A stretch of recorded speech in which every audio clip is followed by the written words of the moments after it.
The spaceport was loud, dirty, and full of rushing feet. Ships landed and lifted with roaring engines. Vendors shouted in strange languages. People walked fast, eyes focused on their own problems. No one noticed a small figure sitting near a broken crate. She was an alien girl, maybe 16 cycles old. Her skin was pale blue, dry and cracked from the heat. Her hair was tangled, her clothes torn and too big for her thin frame. Dust covered her knees where she knelt, and her hands trembled as she held up a rag. She was not begging with words, she was begging with her eyes. The girl's name was Lyra, but no one asked. To most people here, she was just another homeless creature. Another broken soul from a ruined world she had not eaten in 2 days. Her stomach growled like an angry beast. Her lips were cracked, her voice nearly gone. Then she saw him. A tall human man in a military uniform, walking with calm steps. His boots were black, polished, shining bright in the sun. He looked important, strong, dangerous. Lyra took a deep breath, lowered her head, and whispered, "Please, sir, let me shine your boots." Just for some food, the man stopped. He turned and looked down at her, surprised. No one ever stopped. No one ever answered her, but he did. He knelt in front of her, not minding the dirt. "What's your name?" he asked gently. She looked away, ashamed. She didn't trust him. She had trusted before. And it had only brought pain. She held up the rag and a small, rusty brush. "I'll clean your boots." "Please, just a bite of something," she whispered. Her voice cracked as she spoke. She didn't want to cry, but her eyes were already wet. The human man studied her, not with disgust, not with anger, but with sadness. He saw the truth. This wasn't laziness or crime. This was survival. He slowly opened his military pack, reached inside and pulled out a meal pack. Still warm, he placed it on the crate beside her. "Eat," he said softly. "Then we talk." Lyra blinked, confused. No one gave food without a price. No one was kind without reason. She reached out slowly, like it might disappear. When her fingers touched the pack, she clutched it tightly and tore it open. The smell of cooked meat and soft bread made her heart pound. She ate like a starving. Animal tears ran down her face as she chewed. The man didn't speak, didn't judge. He just sat beside her on the crate, silent. People walking by glanced at them. Some frowning, others laughing, but the man didn't care. He was focused only on the girl beside him. After a few minutes, she slowed down. She wiped her mouth with the back of her sleeve. Embarrassed. "I'm sorry," she whispered. "I didn't mean to look like that." He smiled. "You don't need to be sorry for being hungry." Then he reached into his pack again and handed her a small bottle of clean water. She took it carefully, like it was treasure. Her hands shook as she drank. "My name is Cole," he said after a while. "I'm a sergeant in the Terran Patrol." She looked at him, unsure if she should speak. But something in his voice felt real. "Safe, Lyra," she whispered. "My name is Lyra." He nodded slowly. "Nice to meet you, Lyra." He asked her if she had any family here. She shook her head. They were gone. Lost during the war, she had come here with a group of survivors, but got left behind. She had tried to work, to clean, to help, but no one wanted a weak alien girl. With no papers, she slept near the exhaust vents to stay warm. She begged, but only with silence. Today was the first time she had spoken in 2 weeks. Cole listened carefully, not interrupting. Then he stood up and offered her his hand. "Come with me," he said. "You shouldn't be out here." Lyra looked at his hand, unsure. Was this a trick? Another lie? But his eyes were kind, and his voice was steady. She placed her hand in his, and he gently pulled her up. They walked through the streets together, a human soldier and a hungry alien girl. People stared, but Cole didn't care. He took her to a small room at the edge of the station, a shelter he sometimes used during patrol. It wasn't fancy, but it was safe. It had a bed, a heater, and a door that locked. He handed her a blanket, pointed to the bed, and said, "Rest. Now, we'll figure things out tomorrow." She looked at the bed like it was a dream. "Why are you helping me?" she asked in a whisper. He thought for a second, then replied, "Because no one helped my little sister when she needed it." Then he stepped outside and closed the door, leaving her alone in a warm room. For the first time in years, she curled up under a blanket, her belly full, her hands no longer shaking, and her heart slowly starting to hope again. Lyra woke before the lights of the station flickered on. She blinked slowly, unsure if it had all been a dream. The soft blanket around her shoulders, the warm bed under her back, didn't feel real. For weeks she had slept on cold metal and dirt. Her body was used to shaking in the night, to hunger biting at her belly like a wild animal. But today, she was warm. She sat up, still holding the edge of the blanket like it might disappear. Her hands were dirty, her hair a tangled mess, but her heart was calm for the first time in a long while. The small room was quiet. A tiny heater hummed softly in the corner. There was a table, a cracked mirror, and a wash basin with a water tank above it. Lyra moved to the sink and splashed her face. The cold water made her gasp. But it felt good, clean, real, alive. She found an old towel and dried her face. Then she looked at the mirror and saw herself, truly saw herself. Her cheeks were sunken, her lips dry, her eyes wide and tired. But behind that, something else was there. Something small but growing. Hope. She cleaned the room without thinking, swept the dust with her hands, wiped the walls with a rag she found under the sink. She folded the blanket, straightened the bed, arranged the table. By the time Cole returned, the small shelter looked brand new. He opened the door, holding 2 cups of warm broth, and stopped in surprise. "You cleaned?" he said, eyebrows raised. Lyra nodded, her hands behind her back. "I wanted to say thank you," she whispered. I don't have anything else to give."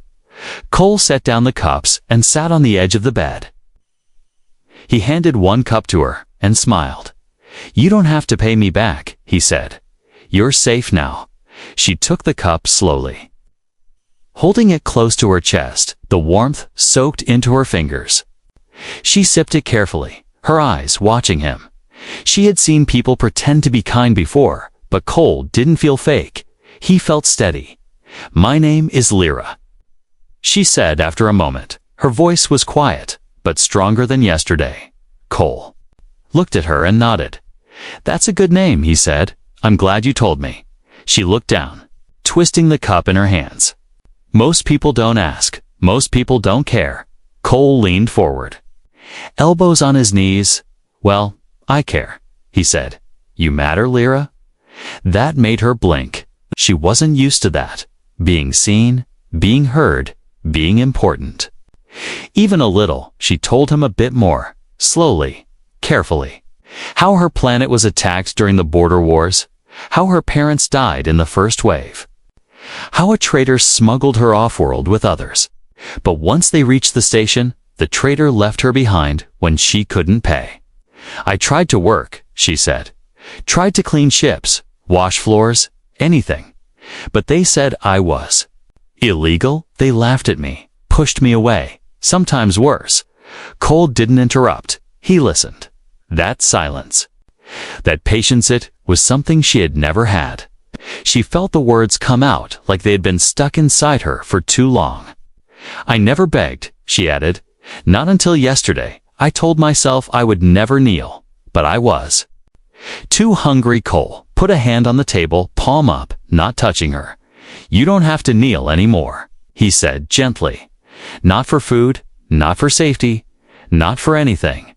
Lyra stared at his hand, then at his eyes. There was no hunger in them, no demand, just quiet promise. "I don't know what to do now," she admitted. He shrugged. "We'll figure it out together. After they finished the broth, Cole stood and said, "There's a supply room down the corridor. They're always looking for help. Nothing fancy, but it's honest work." Lyra's eyes widened. "You'd help me get a job?" He nodded. "You want to work, right?" She stood, shaky but tall. "Yes," she said. "I want to be useful. I don't want to just survive. I want to live." They walked together through the station halls. Other soldiers looked at them, confused. A human sergeant walking beside a small alien girl with bare feet and sunken eyes. Some stared, some whispered, but Cole didn't slow down, and neither did Lyra. They reached the supply room, and Cole introduced her to the officer on duty. "This is Lyra," he said. "She's a fast worker. She needs a chance." The officer frowned, looking at her like she was a stray animal, but Cole's voice was firm, and his rank carried weight. The officer sighed and gave her a trial shift: sorting tools, cleaning gear, basic work. Lyra thanked him with a bow and got started right away. She moved quickly, carefully, her hands skilled and steady. She knew how to clean, how to fix, how to stay out of the way, and by the end of the shift, the officer looked less annoyed and more surprised. "She's got focus," he muttered to Cole. Cole smiled. Oh, she just needed someone to see it.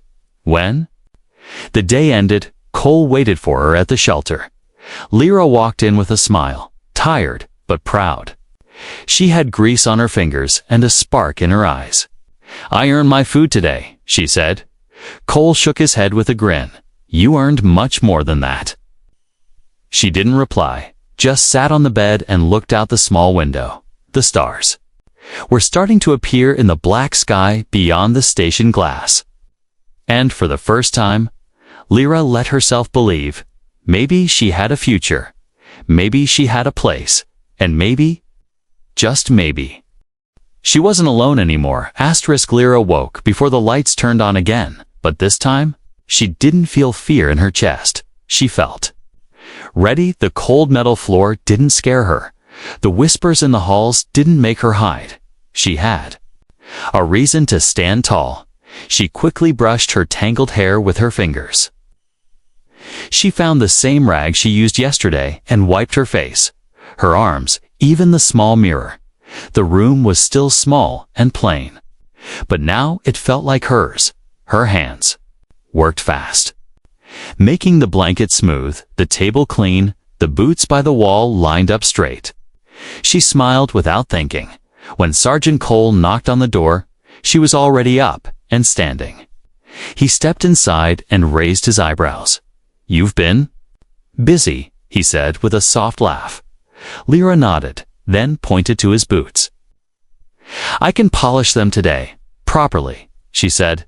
"I want to repay you." But Cole stepped back, holding up a hand. "No need," he said.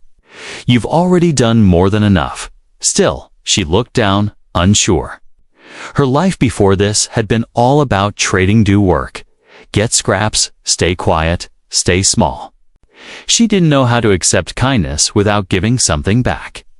So Cole gave her a new idea. "If you really want to help," he said, "then do your best at the job today. That's how you thank me." Lyra nodded, her eyes full of fire. "I'll do better than anyone," she whispered, and she meant it. They walked back to the supply wing together.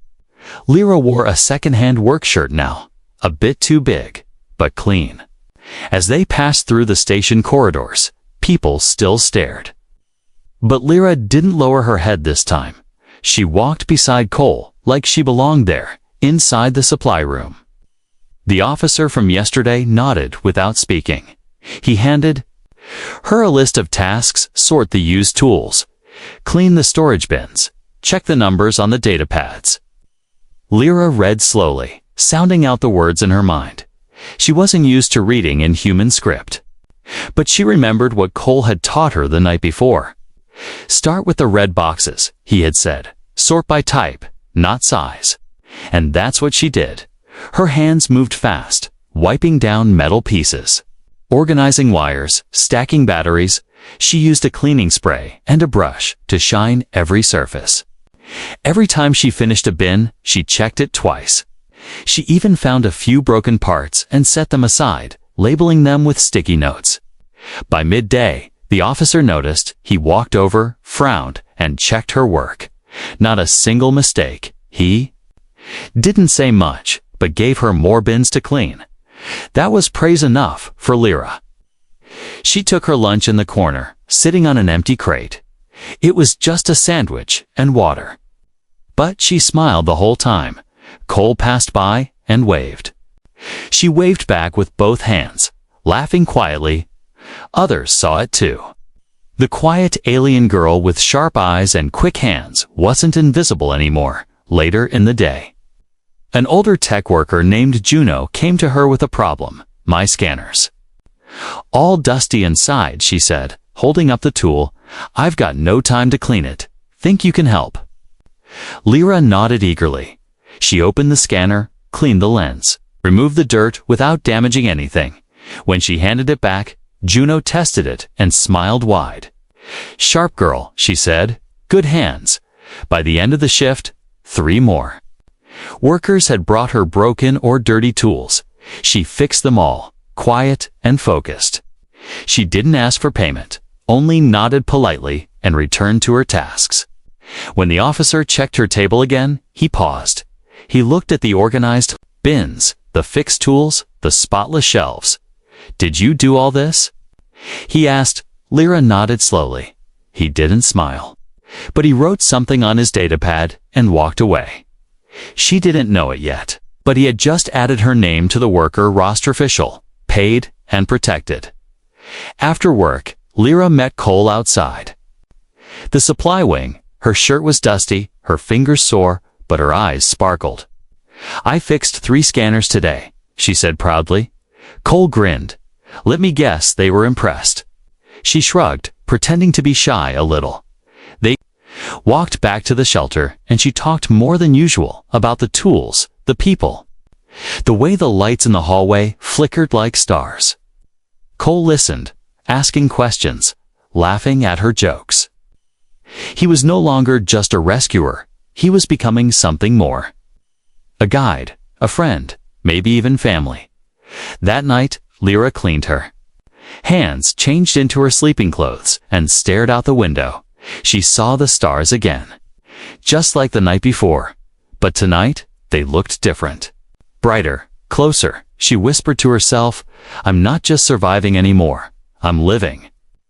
And with a full belly, a safe place, and someone who cared, she closed her eyes and dreamed for the first time in years. Days passed, and Lyra became a quiet part of the supply wing. She cleaned the floors before anyone arrived, organized tools before they were needed, and repaired broken items without being asked. She didn't talk much, but people started talking about her. Some said she was fast, others said she was strange, but all agreed she got the job done. She never complained, even when her fingers hurt or her back ached. She worked through lunch sometimes, just to finish early. The officer who once saw her as a burden now relied on her without saying it out loud. She had earned a corner of the room where she kept her own toolkit, labeled in neat handwriting, but not everyone was happy. Some workers whispered behind her back, she's just a stray, one muttered. Probably just using the sergeant for protection. Another said, she'll steal something one day. Just watch. Lyra heard the whispers. She always did. She didn't cry, but she felt the cold of those words deep in her chest every time someone stared too long or moved away from her. It reminded her she didn't belong, not fully. Not yet. One morning, while organizing a row of battery packs, she overheard 2 guards laughing loudly nearby. Guess the sergeant has a new pet. One of them said, does she bark or just polish boots? The other laughed. Lyra froze, her hands trembling. She tried to stay calm, to ignore them, but the words kept stabbing at her heart like small knives. Later that day, Cole came to check on her. He saw her working, but her movements were slower. Her eyes distant, He sat beside her and handed her a protein bar. "Rough day?" Hay asked gently. She nodded, not looking at him. "I thought, if I worked hard, they'd stop." She whispered. "Stop what?" He asked, even though he already guessed. "They think I'm just here because of you." She said, her voice flat, "that I'm nothing without your protection." Cole leaned back and looked up at the blinking lights on the ceiling. Then he stood, placed a hand on her shoulder, and said, "Come with me." He walked her down the hall, through the corridors, until they reached the officers' lounge. Inside were the same guards who had laughed earlier, sitting around a table with coffee in hand. The room went quiet when Cole entered. Everyone turned to look. Curious, Cole raised his voice, not shouting, but strong and clear. "This girl," he said, pointing to Lyra beside him, "has done more work in 1 week than most of you have done in 1 month." The guards shifted uncomfortably, looking at each other. One of them tried to speak, but Cole cut him off. "She's cleaned, repaired, organized, and never asked for anything in return. She's faced more pain than any of you. And yet she still shows up every day with a purpose." Lyra stood frozen, eyes wide. She had never heard anyone speak for her like this. "Not ever. She is not my pet." Cole said coldly, "She is my friend." Then he turned and walked out, but not before glancing back and saying, "And if anyone here has a problem with that, you can take it up with me." Lyra followed him in silence, her feet almost floating. When they reached the hallway again, she stopped. "You didn't have to do that," she whispered. "I did," he replied. "Because they were wrong." She looked at the floor, her voice trembling. "They'll hate me more now. Let them," he said. "You don't need their approval. You've already proven who you are." That night, when Lyra returned to her small room, something felt different. Not the walls or the bed or the heater. It was inside her. A small light that used to flicker now burned steady. The next morning, she went to work as usual. But something changed. A few people nodded at her now. One even asked her where the extra soldering cables were. She answered politely, and for the first time, someone said thanks instead of just walking away. Later, Juno brought her another scanner and said, "You're the only one I trust with these." That small sentence meant more than gold. Lyra smiled and worked harder than ever. In the evening, Cole returned and gave her a data pad. "What's this?" she asked. "Lessons," he said. "Basic reading, math, station rules." "You're smart, Lyra. It's time to grow more." She touched the screen like it was a sacred thing. "I'll study every night," she promised. He nodded. "I know you will." Outside the shelter, the stars blinked in the black sky. Inside, Lyra sat at the table, learning to write her name in human script. Letter by liner, line by line, Lyr Ash whispered it as she wrote. "I am Lyra, not a stray. Not a servant, not a shadow, a voice, a worker, a soul, and now, someone worth standing up for." Lyra was wiping down a long rack of power tools when her hand froze. On the screen above the tool wall, a red banner flashed across the newsfeed. A bounty notice issued just hours ago, and in the center of the screen, her face. It was an old photo, but still clearly her. Same pale blue skin, same eyes, though fuller and younger. The words under her name made her heart stop. "Escaped property reward offered for return." She dropped the rag without knowing.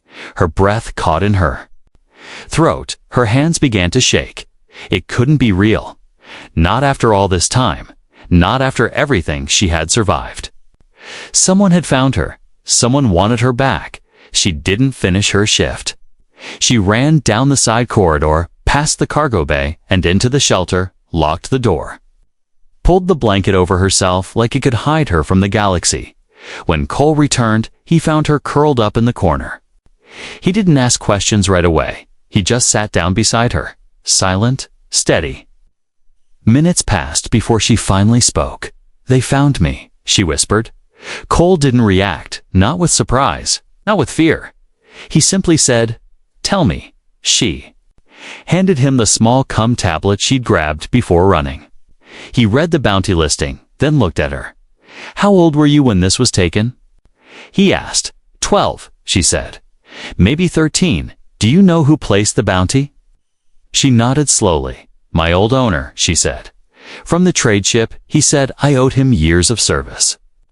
But I escaped before he could sell me again." Cole's jaw tightened. She watched him carefully, afraid he'd tell her to run. Afraid he'd say she couldn't stay anymore, but he didn't. Instead, he stood, walked to the small desk in the corner, and turned on his cum unit. "Station command," he said. "This is Sergeant Cole. Badge 147 Delta. I need immediate red flag security protection for a civilian under my care. She's being hunted by off-record bounty trackers." The voice on the other end crackled back. "Request received, Sergeant. Name of the civilian." Cole looked at Lyra, and his voice didn't shake at all. "Lyra Aveda, independent civilian, under Terran patrol protection." Lyra blinked, tears rising in her eyes. He had just spoken her name like it mattered, like it belonged on the record, like it belonged in this world. The voice responded, "Protection order granted for 72 hours.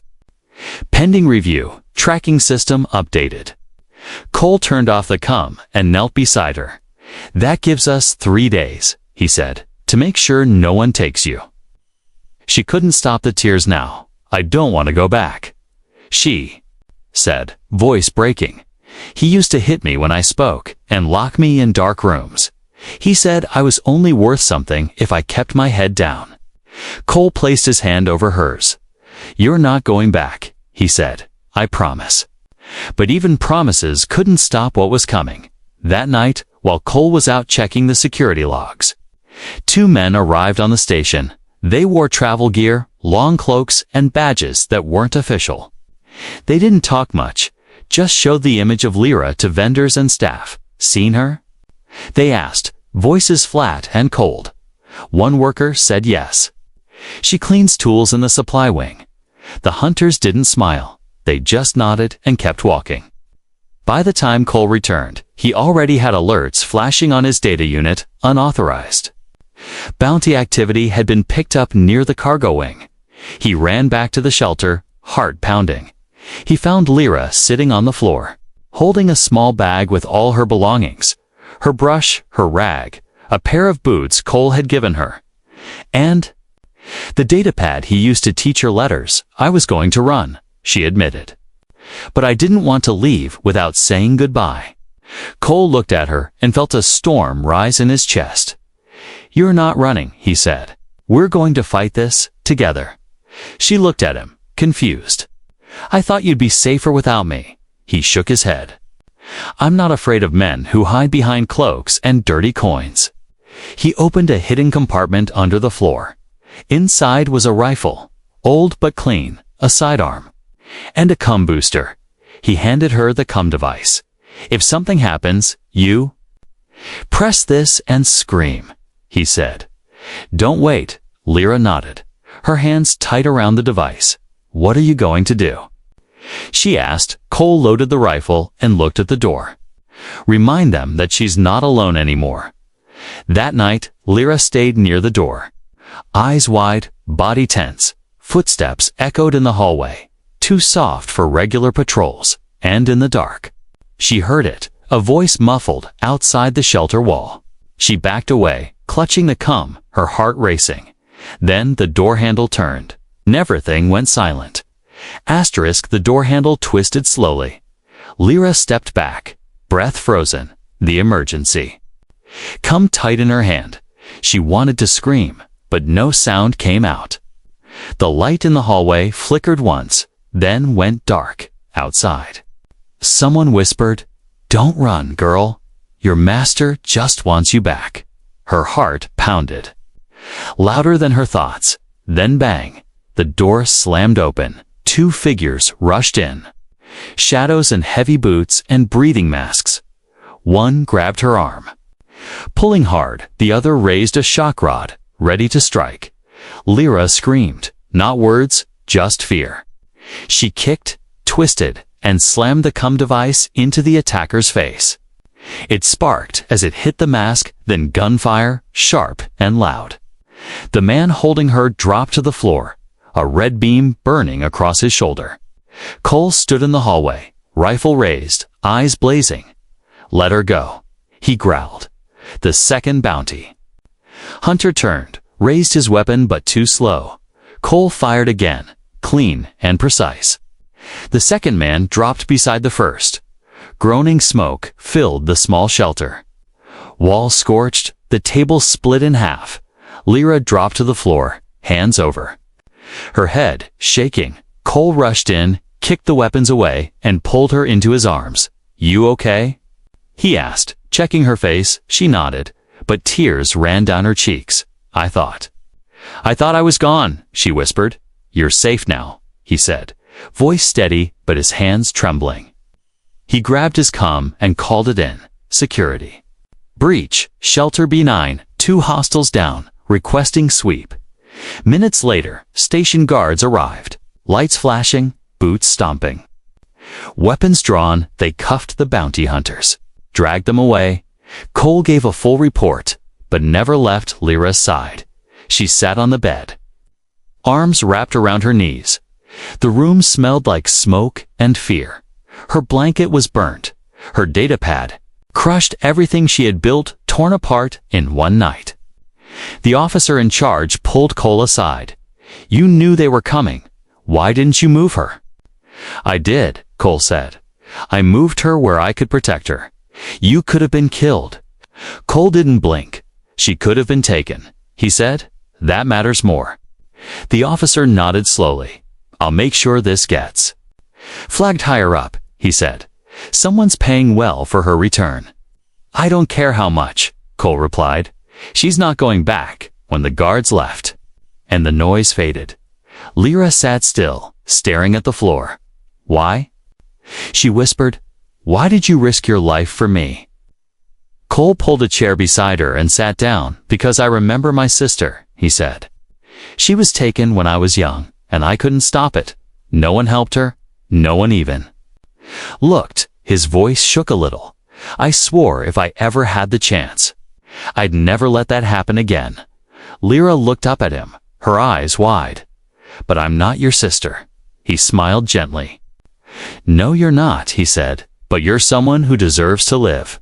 Someone who deserves to be free. That word free hit her like a soft wind on a dry day. She had never truly believed it could be real, even with shelter. Even with work, she always feared it would be taken away. But now, someone had bled for her. Someone had fought for her, not because she was useful, but because she mattered. I'm not going to run anymore, she whispered. Cole nodded. Good. Because we've got more to do. The next day, the station command held a hearing. Lyra sat beside Cole in a clean uniform, borrowed from the training center. Her file was pulled, her record updated, her name entered officially into the civilian protection database. The bounty was declared illegal. Forced servitude had been outlawed in this system cycle. The men who tried to take her were charged with kidnapping. Her old owner's name was placed on a red flag list. If he entered this space again, he'd be arrested. When it was over, the officer in charge turned to Lyra and said, You are free to stay under protection of the Terran Patrol. You may continue work, and you may request further training if you wish. Lyra stood slowly. Her hands were still bruised. Her lip cut, but she stood tall. Thank you, she said, her voice clear and calm. I don't want to be invisible anymore. As she and Cole walked back through the station halls, something changed. People didn't whisper now. They nodded. Some even smiled. She was no longer the strange girl cleaning tools. She was the girl who survived. The girl who was protected, the girl who had a name. And Cole, he walked beside her, proud, not just a soldier, not just her rescuer. He was something stronger now, her shield, her family, her voice when hers had been too small. They reached a new room, a better shelter, offered by the command as thanks. Inside was a real bed, a new desk, and a clean tablet. Lyra stepped inside, touched the wall, and whispered, "This is mine." Cole nodded. "Yes," he said. "It's your home now," and for the first time, she believed it. Weeks passed since the night of the attack. The scars on Lyra's arms had faded, but her memories had not. She still woke up sometimes, heart racing, afraid someone was coming. But every time she opened her eyes and saw the soft lights of her new room, she remembered she was safe. Her new life had taken shape. She now had a full-time role in station maintenance, officially logged and protected. She wore a badge with her name on it, not just a number or a nickname. Lyra Veda, civilian tech assistant. She had uniforms, a schedule, even a locker where she kept her tools clean and labeled.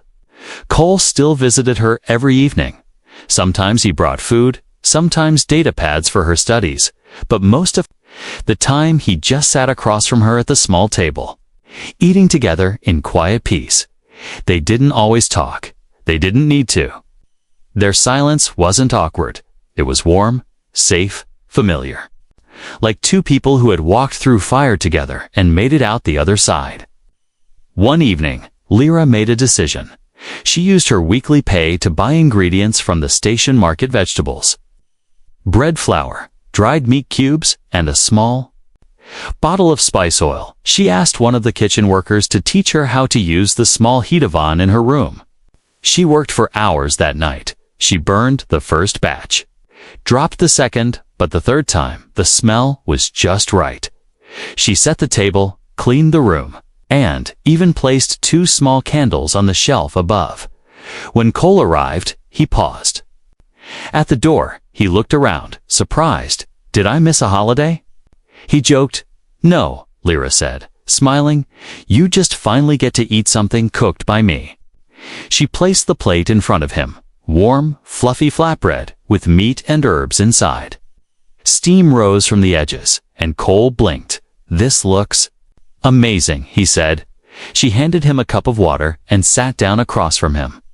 Watching nervously, he took a bite and his eyes widened. "Okay," he said with a grin. "I'm retiring from cooking now." "Okay," Lyra laughed, her first real laugh in weeks. Not nervous, not sheezed, full of light. "You gave me food when I had nothing," she said softly. "So now I feed you for life." Cole tilted his head. "That's a big promise." She nodded. "I mean it." He looked at her, not as a broken girl anymore, not as someone he needed to protect, but as someone strong, someone whole, someone who had built herself back up. "You've come a long way, Lyra," he said. "I'm proud of you." Her smile faded into something more serious. "Do you think," she asked, "I could become more than just a cleaner? I want to learn real engineering, maybe even join the tech academy." Cole leaned back and smiled. "I don't think," he said. "I know." She exhaled, her eyes shining with something deeper than happiness. Hope. Not fragile hope, like before, but solid, rooted in truth. The next day, she filed an application to the local tech training program. It would take weeks to process, but her name was on the list. She wasn't waiting for rescue anymore. She was building her path, step by step. Word had spread around the station. The girl who once begged to shine boots was now solving wiring issues and fixing comm panels. Even the officers who had once whispered behind her back now nodded when she passed. Some even asked her opinion on minor repairs, and when she spoke, they listened. But Lyra never forgot where she started. Every morning, she left a small food packet near the exhaust vents where she once slept. She never saw who took it, but she didn't need to. She just knew what it meant. Someone out there was still in the dark, still hungry, and maybe her small gift would help them hold on a little longer. One evening, as she cleaned up after another meal with Cole, she looked around her room. There was a plant in the corner now, something green and alive, a new blanket on the bed, a wall print of her homeworld's sky, faded but beautiful. A data pad with her name engraved on the back, and a photo Cole and Lyra. Standing outside the supply wing, both smiling, she touched the photo and whispered, "Thank you." He looked up, wiping crumbs from his plate. For what? For seeing me when no one else did. For giving me more than just food. For giving me a life. Cole stood and walked over to her. Placing a hand on her shoulder, "You gave yourself a life, Lyra," he said. "I just gave you a meal," she nodded, blinking back tears. But that meal never ended. And in that small room, on the edge of a cold metal station floating in space, an alien girl who once offered to shine boots for scraps now stood tall, fed, free, and full of light, because one human had stayed long enough to listen, long enough to care, long enough to change everything.